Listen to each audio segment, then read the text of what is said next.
You know how chicken can get boring over time and you just want something new and fresh, and today we are making a Greek marinated chicken. It is so delicious and easy. So to start, we're going to get out a container, or I like to use a gallon Ziploc bag to put all of our marinade ingredients in.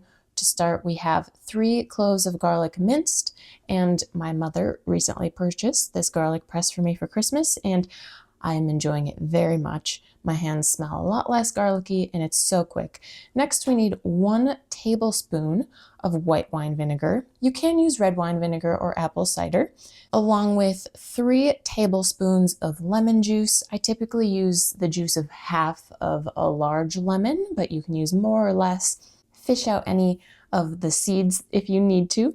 Then we have 1 tablespoon of extra virgin olive oil, 3 tablespoons of Greek yogurt, preferably full fat, 1.5 tablespoons of dried oregano, 1 teaspoon of salt, and I'm using coarse kosher salt, and then black pepper to your taste. Now we're going to be using 2 pounds of chicken, so keep that in mind with the amount of pepper, and then give that a mix. You can either just massage the ingredients with your hand on the outside of the bag, or like I am with a spoon, just get everything all mixed together before we stick our chicken in there. Now again, we have 2 pounds of chicken. This time I'm using bone-in, skin-on chicken thighs. You can use drumsticks, you can use chicken breasts, you can use skinless. Next time, if I were to use this specific cut, I would pull back the chicken skin so that the marinade is getting on the meat of the chicken, but this is how we learn. And I possibly could have used a little bit of a larger bag, but it all worked out in the end. Then, once you have all of your chicken in your plastic bag, or you can use just a baking dish, we want to massage the chicken, move it around, get that marinade touching all of the chicken, because that is our flavor, and the acid from the vinegar and the lemon juice is going to help tenderize the chicken. So make sure all of your chicken is touching all of that flavor.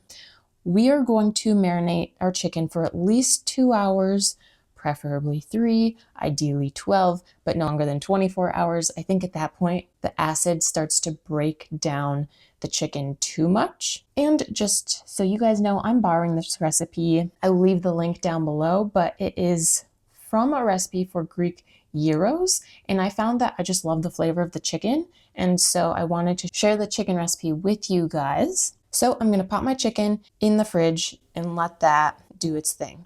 So you can grill this chicken. I'm going to bake it. So I'm going to put my skin facing up on a baking sheet. I am using a baking rack as well. You don't have to do this. You can just put it on a greased baking sheet or a lined baking sheet. And I'm going to pop these in a 425-degree oven for 35 to 40 minutes, or until the skin is nice, crispy, golden brown, and the internal temperature reaches at least 165 degrees. Once you've reached that point, your chicken is cooked through. I'm going to let these sit for about 10 minutes, cover them with foil to keep them warm if you want, and then you're ready to serve them. This chicken is juicy, one, because of the marinade, but also because chicken thighs have a little more fat, a little more flavor. They're just more moist. And they're so flavorful. This chicken is so delicious. Again, I'll leave all the ingredients and the instructions down below in the description. Give this video a thumbs up if you guys would try this recipe. Be sure to subscribe for more delicious recipes. And if you're looking for a fresh, delicious Greek chopped salad recipe that would go amazing with this chicken, go ahead, click or tap here on screen, and I will see you guys there.